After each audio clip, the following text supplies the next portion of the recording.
He said, don't you know the Dark Knight stories? Didn't you read comic books when you were a kid? I said, no, I don't know anything about that. He said, what kind of childhood did you have?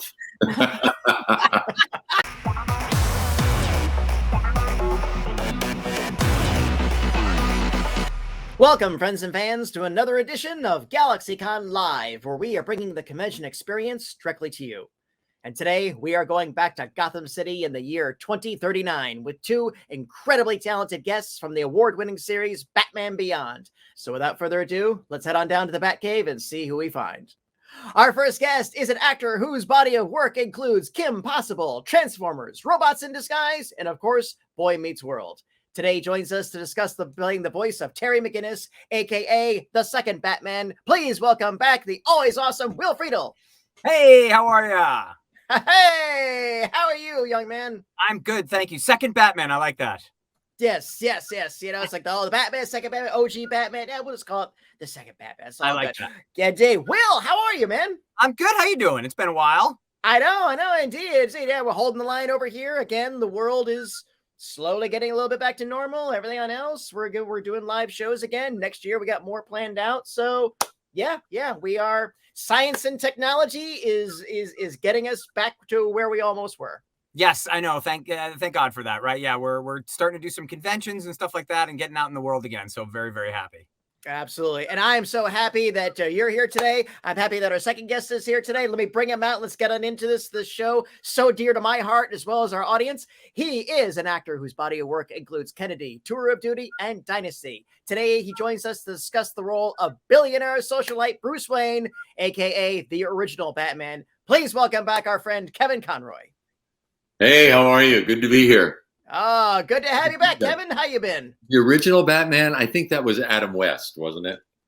That was the Batman. That was the Batman that I grew up with. It's true. In the context of the show continuity, we're going that way. But yes, we you know I love me some Adam West as much as you.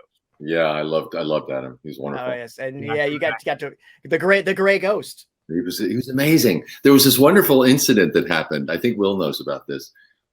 Adam and our paths crossed at the Salt Lake City airport, between cons or something. And so we were sitting there on a bench at the Salt Lake City airport, just schmoozing. And people started looking and people started realizing, first they recognized him immediately. And then they saw me and they're like, oh my God, it's Batman and Batman. So cameras came out and crowds started forming. It was a very funny scene. It was an unscripted scene at an airport. It was great. Yeah, we had fun. He came on Kim Possible, and we did a Batman Beyond takeoff where he's the fearless ferret, and he has to have a new apprentice, fearless ferret. So we did a full Batman Beyond ripoff on an episode of Kim Possible. It was great. He came on and did the fearless ferret. That's awesome. That's nice. I got to introduce him to a stage once, and we had a delightful chat backstage. And yeah, I agree. He was absolutely genuine, and he loved being a part of this, and he absolutely loved the fandom. When I first met him, when he first came on as the Gray Ghost, it was kind of intimidating to me because I grew up with him as Batman, and when you're sort of treading on someone else's territory as an actor, you feel like, ooh, this is a little weird. And he sensed that in me, and he said, hey, I had a great time doing it. It's your turn now. Run with it. Have a blast. It was such a generous. Gesture on his part. And we had so much fun working together after that.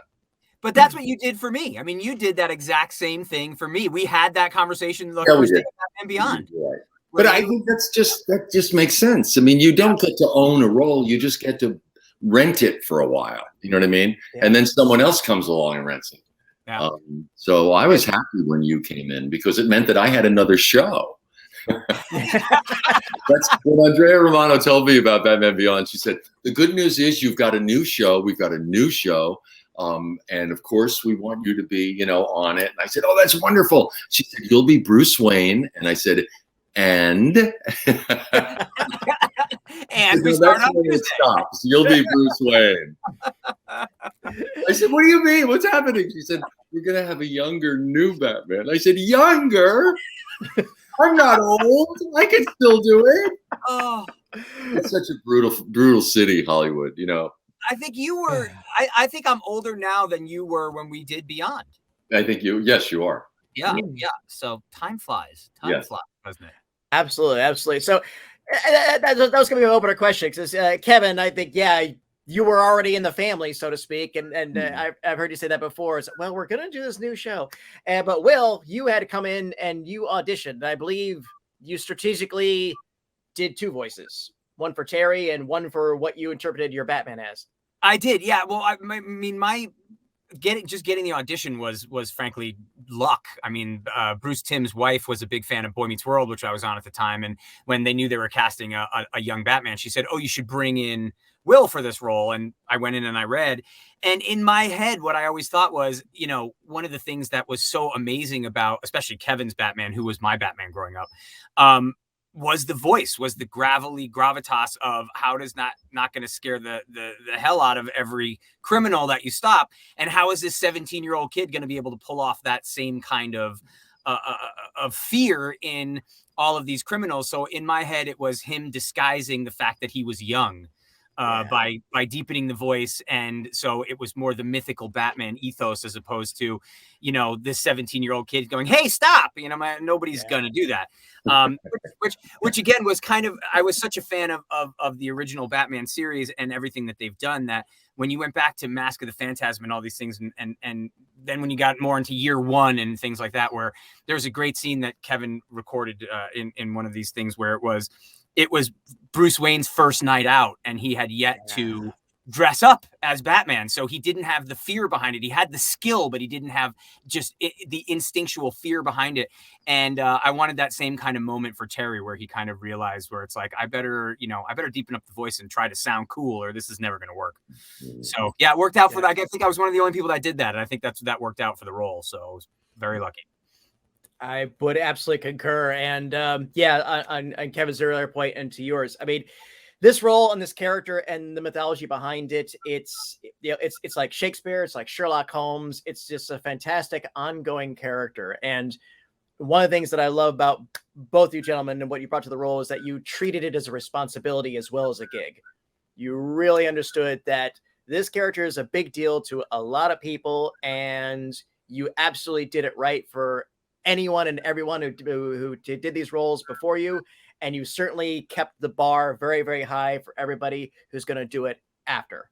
Well, I think that tone was set early on from the very beginning by Bruce Timm and Eric Rogomsky and Paul Dini, Alan Burnett, the whole creative team. They never were talking down to the audience. It was never seen as a kid's show. It had to be kid friendly because that was part of the audience, but it was written on lots of different levels. The characters, Bruce Wayne is a complicated character. That's what makes him so much fun for actors to play. And even the villains, I mean, Joker and Two-Face and all of them are so complicated. There's the entertaining aspect of them, you know, the fun kind of cops and robbers aspect of the shows that would appeal to kids. But then there were those psychodramas going on that were on a whole different level. So the biggest audience when Batman the Animated Series started back in '92 was actually like college age. That was a huge part of the audience because it was a primetime show on Fox.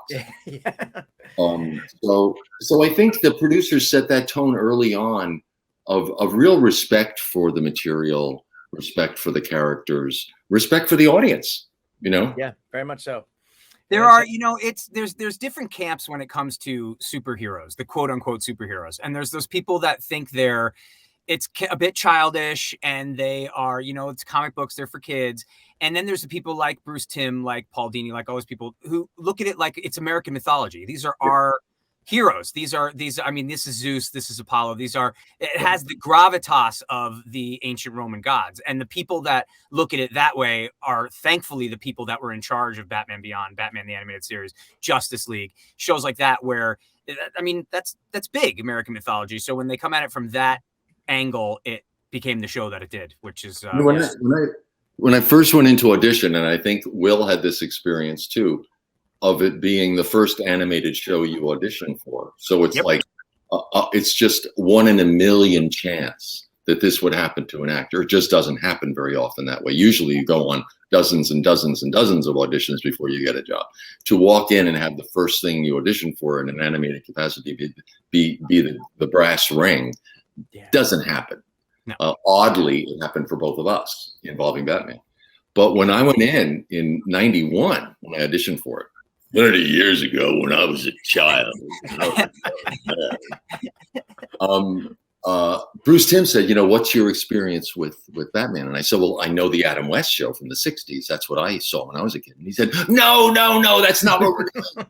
We love Adam, but that's not what we're doing. He said, don't you know the Dark Knight stories? Didn't you read comic books when you were a kid? I said, no, I don't know anything about that. He said, what kind of childhood did you have? I remember he was so shocked. He said, you never read those comic books as a child? So he said, no, his parents were murdered in front of him as a child in Crime Alley. He spent his life avenging their deaths. He lives this dual identity. He's a tortured, fractured person. And I said, well, you're telling the classic story. This is like Orestes. This is like Hamlet. This is a story that's been told before in a very classic sense. So they always approached it from a very classic sense and a heroic sense. They were going against that 60s cartoony version that had taken over. Yeah. I remember when I was talking to Andrea about because I think even Andrea Romano, who is Andrea Romano, I mean, you just have to know her and work with her. But I remember saying to her one time when she said, oh, you know, we were happy to have you. I said, you don't understand. I don't think you get who you are and what this is. Where I said to her, I said, for an actor, especially coming into the animated world, working with you, working with Bruce, working with Kevin, working with all these people, it's the equivalent of having never done an on-camera job and now you're starring in a Steven Spielberg movie. Right. It doesn't get any bigger. And she kind of looked at me, she went, well, it's not really. I said, no, Andrea, you don't understand. Working with you, that's what it is. You're hitting it out of the park with one swing. So it was one of those things where I, to this day, am convinced I'm still going to be fired every time I do it. Don't you think someone's going to tap you on the back and say, excuse me, there's been a mistake made. Exactly. You're not supposed to be here. No, exactly. Well, you think, I mean, again, we did Return of the Joker. I'm sitting in between Kevin and Mark Hamill for like a week and a half. And in my head, I just kept going, just keep your mouth shut. Just keep your mouth shut, because if you say anything, you're going to be fired. They're going to know you don't belong here. We'd already done 3 seasons of the show, but I was like, they're going to know. They're going to know. Just keep your mouth. So yeah, it's the whole thing is surreal. And of that too, it was because again, I know it came from above. They told Tim, oh, we want to do a young Batman, so make it happen. And he was back against the wall. It's like, oh well, we could throw him in the future. And then they're like, yeah, that's great. Go ahead and do that. And then they had to throw this all together. And again, one thing I really loved about it was it really felt like a natural and a good continuation of the series. Nothing ever really felt forced. The balance was correct. It wasn't okay, here's Penguin Jr., here's Riddler Jr. No, there were some great references to the old Rogues Gallery, but Terry had his own rogues. And it just stood very well. And of course, Kevin, I think was some of the best work that you really done from the perspective of Bruce Wayne at that point in his life. It was so much fun to play that aspect of him after so many years of playing the powerful hero, to then transition into the sort of King Lear moment of the character where he is relinquishing his power. He realizes he can't do it anymore, but he still has inside of him that fire to rule, to lead, but his body just won't do it anymore. Yeah. So that just brought a whole new dimension to me for the character. It was fun. That shot in the first episode when he resorts to the gun, and that's a masterwork of animation, that scene right there. And then just I remember we finished it. It was all done. And Warner Brothers was having a screening of it on the Warner Brothers lot. And they have this beautiful little theater there. And so they invited us all to come out. We hadn't seen that incredible opening title sequence, didn't know what to expect. And I was sitting near Bruce, and Bruce, we're all kind of sitting there watching, and it's that incredible shot you're talking about. And then it goes to Kevin saying never again and shutting off the lights in the Batcave. And then that incredible new futuristic opening theme song starts. And we get about 15, not even 10 minutes into the episode, because they showed Rebirth 1 and 2 together. Mm-hmm. And I see people standing up and walking out. And I'm like, this is incredible. Why are people leaving? And I asked Bruce at the end, he goes, those are the Warner Brothers executives. They wanted a teen-friendly Batman, and this is what I gave them. So 10 minutes into the screening, 15 minutes into the screening, we're watching people get up and walk out, and I could see Bruce just kind of like almost with a smile on his face. And he's like, those are all the executives. You're just kidding. He's like, they want a teen Batman. He's a teenager, technically. I mean, there's a lot of beyond. That's darker. He's a teenager. There's a dog. Yeah, there's a dog. Yeah. We told you we put in a dog. Well, there's the dog. But you'd see them one by one just popping up from their seats and walking out, and you just saw Bruce watching, and then looking back with a little smile on his face. Like it was an incredible thing to see. It really was. Yeah. That's fantastic. But hey, 2 Annie Awards, numerous, daytime Emmy nominations, 3 seasons, and continuation as well into Justice League Unlimited, which was fantastic because you could put you in there, the Justice League, and it had Gavin had Batman in his prime meeting Bruce Wayne at the tail end. And that was some of my favorite work that you've done. Yeah. Look, it's been just, this whole trip, and I know Will feels this way too, has just been incredible to be a part of this franchise. And no one owns the role. You get to rent it, like I said earlier. And like Dietrich Bader's been doing it recently. We're personal friends. I love what he does with the role. He's a wonderful Batman. Yeah. Jason O'Mara did it for a while. Troy Baker has done it. Reno Romano did it. Yeah. Everyone brings their own nuance to the character. Each actor brings a little different nuance. Like the live action Batmans, I thought it was insane when they didn't use Michael Keaton after this first live action Batman. I thought, well, he's going to get the franchise now, and he's fantastic. And then they didn't use him. And I thought, what's going on? But then when I saw what each subsequent actor brought to it, and it was so interesting to sort of anticipate what they would bring to it. Yeah. I realized what they were doing, and it made so much sense. Well, it's like James Bond. It's like you never know. It's like James Bond, yeah. Yeah, you never know what they're going to bring. Some people are going to be a little funnier. Some people that was the thing about Dietrich on Brave and the Bold. It's like he was. Right. It was great. He was sitting there with him, and he just watching the way he worked compared to the way you were, completely different kind of styles of acting, but it all just lends to the glory of Batman. It sounds so ridiculous, but it's true. It's interesting to see what different people bring to it. Yeah. That was one of the things I lucked out on, is because I didn't have big shoes to fill because there'd never been a Terry. So I didn't have to be Bruce. It was one of those things where, hey, the worst case scenario, everyone hated my performance, hated Terry, and it would have been a blip in the Batman history and nobody would have mentioned it again. But, someday somebody else will play Terry, whether live action or animation. It's going to happen because the character took off. So there's always, it's nice to know you put your stamp on it. Kevin is a very humble guy, so he talks about all the other voiceover actors that have played Batman, and there are some marvelously wonderful actors and friends that we all know that have played Batman. Everybody knows Kevin's animated Batman is the pinnacle of Bruce Wayne animated Batman, but we do. I mean, it's but it's true. It's one of those things you say this all the time, and it's very true. People do rent the character. You've got a long-term rental.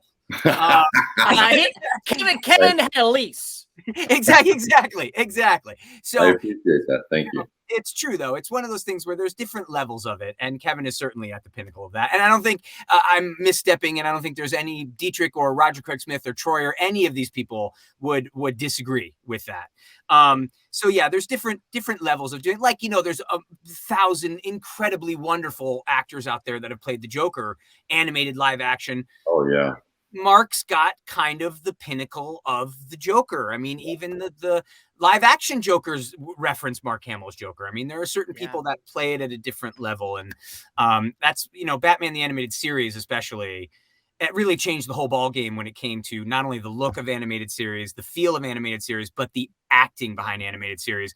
That really was just it changed everything. It really did. That show changed the course of animation history. So I love how they changed the look though for Batman Beyond, don't you? Yeah. I think they segued into that modernist look. I thought it was really smart, and it gives that show such a unique look. And the way when I would hear them speak about it, Glenn Murakami and all the kind of men and women behind it talking about it, what they said was, which I thought was very cool. And again, this is the way their mind works. It's, first of all, Bruce always says Batman Beyond is 50 years from now, whenever now is. Yeah. So we say it's 2039, but right now it's not. It's 50 years from 2021. Yeah. So the thing they were talking about was a city can only sprawl so far. And then eventually what they have to do is you just have to grow up. So that's what they did with Batman Beyond, was all the elevators, started going up higher and the buildings were higher and the city grew up as opposed to out. So there's a kind of that futuristic, they call it the Neo Gotham, almost Akira-esque kind of look to the show, where they took it was weird. They took the city anime, but then the characters and the acting didn't go anime. It was a great kind of combination between the two. Yeah. It was cool. It was very cool. Very much so. Very much so. One thing I just wanted to touch on real quick, and we'll go to our audience questions, was again the Joker. And what was your guys' perspective on the slight kerfluffle at the time, which was a big deal to us when we heard, oh, they cut the movie out, so there's like missing scenes and everything else, and then the fans were clamoring for, are we going to get the unrated version, which we did. But that was a big deal for us at the time, and that was actually helped out by the boom of the DVD market, which too. So, do you guys have any perspective on that when that went down? Will? I just remember even recording it, kind of going, I can't believe we're gonna do this. I mean, it was the sequence going back where it starts with the Joker, and then it's the old time film clip of Robin being tortured. I mean, flat out tortured, is disturbing. I mean, that it is a disturbing piece of animation. And the idea that then you went to just this the murder that has to happen. It's, the whole thing is so crazy that I remember recording it going, there's no way. I mean, there's no way that we're going to be able to do this. I think, Kevin, you and I talked in the room where it's just like, I don't see how this is going to happen. And this is before now, kind of there's a push to do PG-13 and R-rated animated movies. This was not then. No. So I didn't think there was any chance. And then of course, when we get the call, because everything takes months and months and months in animation. So you get a call 7 months later going, we've got to re-record some stuff here, and we're cutting this and we're doing that. I wasn't surprised, frankly, at all. I'm very glad the uncut version came out, but it was, as we were recording it, we were just going, this is nuts. I mean, it was I keep using the word, but it's true. It was disturbing. I mean, it really was. I think there's a general sense in the room that the way we were recording it was not the way it was going to be. That there was going to have to be changes made. Just it was so on the edge that it felt like it was going over the edge. But it was exciting to do for everybody. But there was a sense, I think, that this was going to change. It wasn't just the darkness of it, but as a fan of the animated series, this was the pinnacle. This was it. This was the last fight between Batman and the Joker, and he wasn't even calling him Batman at the time. He was calling him Bruce. So it was between Bruce and the Joker, and you were, as a fan, going, oh, this is it. This is why he's no longer what happened. And so to get it there, and I remember, I'll never forget, in the room with you, Kevin, you and Mark going, and you have that line where you just say, I'm going to break you in two. And it was so visceral. And then Mark going, I think he said something like, oh, if you had that in you, you would have done it years ago. And you realize, where do you go from here with this stand-up? It was just, we were sitting in the room. It was electric. It was truly a magical moment that then we finished and went, there's no way they can do that. There's no way. But it was just these two men who had been the actors, Kevin and Mark, who had been adversarial actors against each other for years. And this was the final scene. It was awesome. Agreed. Absolutely agree. Well, gentlemen, as always, thank you for indulging my capricious curiosity. Let's go ahead and hit our audience questions. And our first one comes from Pierre, who wants to know, do you, both of you, have a favorite villain from Batman's Rogues Gallery? And of course, classic Batman and Terry's Rogues are all on the table. Well, it's obvious for me who the favorite would be. It's Mark Hamill. It's the Joker, because I think Batman and the Joker are kind of the yin and yang of each other. They define each other. It's almost as if one wouldn't exist without the other. And that evolved as we played it over time, because Mark is such a generous actor and he gives you so much in the room. And the more you give him, the more he gives back. And he loves watching other actors work. He's a great appreciator of the creative process in the room. He's very generous. So it just grows and grows and grows. And there would be times when Andrea Romano would come in and say, okay, I've got to separate you two for a few minutes. It's like 12-year-olds in here. You guys are out of control. It would just get crazy. So I think definitely for me, it would be the Joker, Mark's Joker. I actually have two. I have three, but two, I'll narrow it to two. I liked Shriek because I love the idea of working with sound. And when we got to do the one scene where Shriek shuts off all the sound, and it's a battle scene, it's a fight scene that's done in a factory, but now it's silent, was really interesting to do. But I thought, in a way, the scariest of the Rogues Gallery for Terry was Curare, because she never spoke. I don't think she had a line in the 3 episodes that she did, which made her so creepy to me, where she's coming to kill you. She kills everybody she puts her mind to, and she's never going to say a word. That always freaked me out a little bit. So I thought there was something kind of very deadly about her. Absolutely. All right, go for the third. What's the third?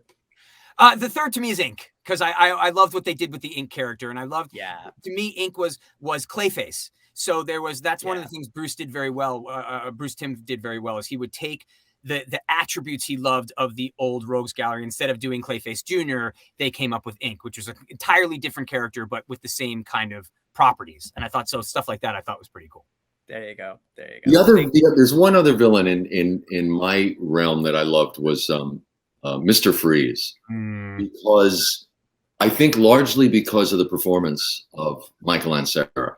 Yeah, he was such a passionate actor, and there was such pathos in him. As evil as he was, you cared for him. Your heart broke for him, for his trying to save his wife. So it was wonderful working with him. Absolutely. Yeah, awesome. I think one of my personal favorites will be David Warner as Ra's al Ghul. Oh yeah. Just especially what he did with Talia in Batman Beyond. I was like, I did not see that. There are two things I never would have seen coming: the Ra's al Ghul episode of Batman Beyond and the Mr. Freeze episode of Batman Beyond, when he was just a spider head. Yeah. Yeah. That I'd be on. And Pierre, thank you. Great question. What do we have next? Here's one from Anthony. If you could add or take away something from your character in Batman Beyond, what would it be? Interesting. Wow. I don't know if I would add or take anything away. I mean, it's an interesting question. I've never thought of that. Because there's things about Terry that I think he learned. You know, children often learn from their parents what to be, but they also learn what not to be. And I think Terry looked at Bruce, and they addressed this later, but it was one of those kind of, Terry had a better sense of humor. Terry had a girlfriend. Terry had tried to have a life outside of being Batman. And I think he learned by watching Bruce what not to be. And that gave him different layers than Bruce. So I don't know. We also, by the time we left Terry, he was like in his early 20s. So I don't know if I would add or take anything away yet. I think with Bruce, probably, I mean, what he wants is the physical ability and agility to do what he did when he was younger. But you couldn't add that to the character, because that would take the drama away from Batman Beyond. I mean, that's the whole drama. is based on the fact that he can't do that anymore. His limitations are his greatest frustration. And what makes Batman and Bruce Wayne so wonderful is that he has no superpowers. So I wouldn't want to wish for superpowers because that would negate the character. I don't know if there is anything I could add to Bruce Wayne at that point without destroying the drama of what makes Batman Beyond happen. Because it's all about his limitations, his inability to do these things anymore. So I don't know if there's, I struggle to think what I could add. Anthony, you kind of stumped all three of us. I would have liked to have seen what happened to Dick Grayson. I would have liked to have seen an adult Nightwing or something kind of show up at some point, but otherwise, I can't. Anthony, you stumped us. Good job. And thank you for that one. If anybody has an answer, a follow-up for it, we'll throw it in later. So what do we have next? And from TDR 1411, if you could do a crossover with your characters with any other DC or Beyond or any type of fandom character, who would it be and why? Wow. I think it would be very interesting because, again, going simply by age, I think Terry at 17 and Peter Parker at 17 or 18 would be a very interesting combination. Young Batman and young Spider-Man together, I think would be a very interesting combo of the two. To make it more feasible, we could squeeze Terry and Blue Beetle in the same. Yeah, I mean, again, and I'd want it just because I'm partial because the role that I played in Brave and the Bold, Jaime Reyes Blue Beetle would be pretty cool. Ted Kord would be great, but I think the Jaime Reyes Blue Beetle and Terry McGinnis could be a pretty cool combination as well. Yeah. I think it might be interesting to have Batman do a crossover with Wolverine, because in many ways they're so similar. Their powers are I just find them in their identity very similar. So that'd be an interesting conflict, I think. It's interesting because whenever Marvel and DC have crossed over in the comics, occasionally over the decades, it's always been something they've been really afraid of doing. They've never wanted to put Wolverine and Batman the same thing. They're okay, Batman and Captain America and some of the other ones, but they've always been hesitant because they just don't know. It would be interesting to do. Exactly. I think they're afraid of how would we get them together and satisfy fans of both sides of the equation. Well, Batman's one of those characters, though, the Bruce Wayne Batman especially, that the bizarre crossovers work really, really well. Yes. I saw a short once that somebody did that they put a ton of money into. I wish I knew the filmmaker's name. I don't. But it was Batman versus Alien versus the Predator. Yes. And it shouldn't have worked, and it was awesome. Batman Dead End.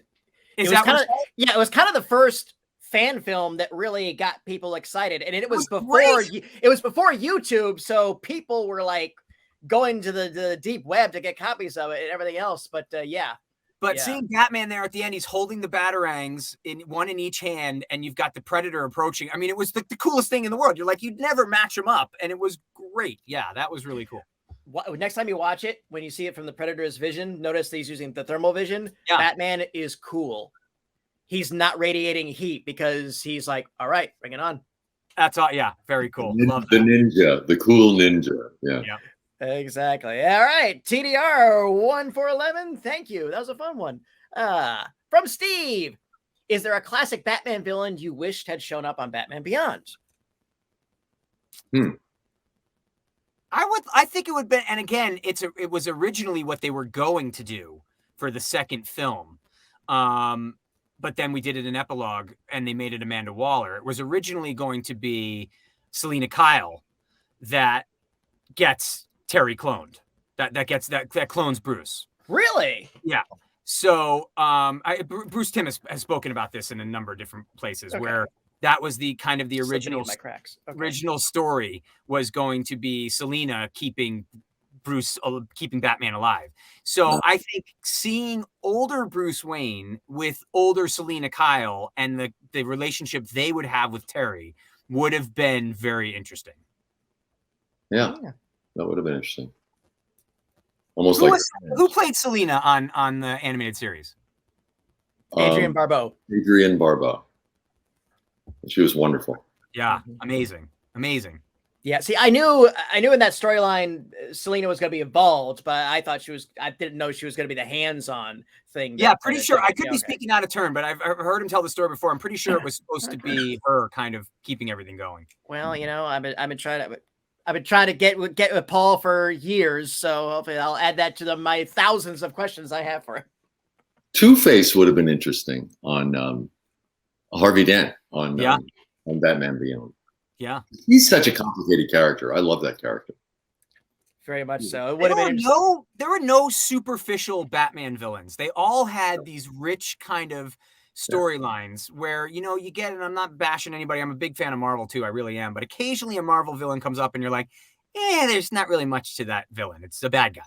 And DC didn't have a lot of those. DC, especially when it came to the Batman Rogues Gallery, they were all very rich kind of villains. It was cool. Yeah. Yep, they definitely had a hook. It's funny, I talked about this before. I was said, like, I would have wanted to have seen a Batman Beyond version of the ventriloquist. Oh yeah. And what would it have been? Would it still been the dummy? Would it have been a giant robot? Would it have with it? So there's toy man kind of thing. Yeah, there's again, it's very fertile. Things are gonna happen. And let's roll another one. And here's one from Jason. What got each of you into voice acting? Luck. Yeah. That's my answer. It's true. Luck. I think like Will, I kind of stumbled into it. So I don't think when people ask me, how do you get into voice acting? I said, well, not the way I did. You've got to find another way, because I was a stage actor in New York. And when you are doing theater in New York, you learn pretty quickly that you have to have something else to supplement your income, because the theater just doesn't pay a lot, even if you work all the time. So a lot of New York actors do commercials, because Madison Avenue is based in New York, and you can do them during the day when you're doing your play at night. And I found the niche in the commercial world that I fit into was the voiceover world. So I was doing commercial voiceovers in New York when I was doing plays off Broadway or on Broadway. And then when I went to LA to do a series, a few episodes of a new series, my voiceover agent is the one who sent me over to Warner Brothers and said, well, I know you don't do animation, but give this a shot. So it was kind of, a bank shot that got me into my first animated voice audition. And that's not the way it usually happens. I was much the same, where it was very lucky to be called in to audition for Batman Beyond. And then I have yet to hear any actor I've ever met in my life that has done anything animated that then doesn't fall madly in love with it. Yeah. It is just such a pure and wonderful form of acting that, you don't ever, nobody walks out and goes like, well, I don't see myself doing that again. You just go, let me do more of these. And then you just jump into the world. It's phenomenal. Says the guy talking to us right now from his home studio. Yeah, exactly. Yeah, right. In my Batman Beyond chair. Yes. Whoa, very cool. Yes, I've got a full Batman Beyond chair with a bat cape. I don't know if you can tell here. He's the full cape. Paul, blow him up. That's great. Oh, yeah. That's wonderful. Yep. So it's very important here in the cave. Yeah, there you go. There you have it, Jason. Great question. I think we have time for one more, maybe two. Let's see what we have next. Here's one from Jim Stone. Would you drive, or perhaps pilot, it might be a better term, the Batmobile from Batman Beyond? Heck yes. Of course. Things awesome. Who wouldn't? Anyone would want to pilot that thing. Yeah. It also led to one of my all-time favorite lines from the series. Big chase after by Superman. Like, I was just going to say that. Yeah. How fast does this thing go? Mach 3. Well, you say it. Is that faster than a speeding bullet? Yeah. One of the great. I was going to say that exact same line. Such a cool moment. Yeah. And that was also, I think Bruce said, that moment in the show is the first time they ever had, and I could be wrong, but I believe Bruce said this, the first time they ever had Superman flying like this. Because he's coming after the Batmobile. He's not flying horizontally, he's flying vertically. And he Mhm. said it's the first time we ever animated Superman like that to show how fast he was. Like, I don't even have to go like this to catch you. Yeah. Yeah, it's awesome. Yeah, very much so. Jim Stone, thank you. Let's do one more. This and Amy wants to know, does anybody have any special plans for Thanksgiving? Kevin, what are you doing? Everybody does. I am in New York, and I have a lot of family around the New York area, cousins, Irish immigrants to New York. So there are a lot of cousins, and I'm going up to their house, and so I'll be with cousins on Thanksgiving. Nice. My wife loves to cook. She's a big fan of cooking, a huge fan of Thanksgiving. It is by far her favorite holiday. And we are having a bunch of family over, and she just bought a 9,000-pound turkey today. It costs $9,000. Exactly. Could you believe the price of meat right now? It's insane. Everything is expensive. We drove by a gas station the other day. Gas is over $6 a gallon in certain places in Los Angeles. Man. So it is absolutely crazy. But yeah, we're feeding a bunch of people this Thursday. So she's already excited, got our lists out and all that. She loves this stuff. That's awesome. Thanks for asking, Amy. Kevin, Will, it's an absolute delight. Any final words for our audience before we take our leave? Just that you guys are what make all of this happen and make all of this possible. And we so appreciate you and all the energy you give us. It's wonderful.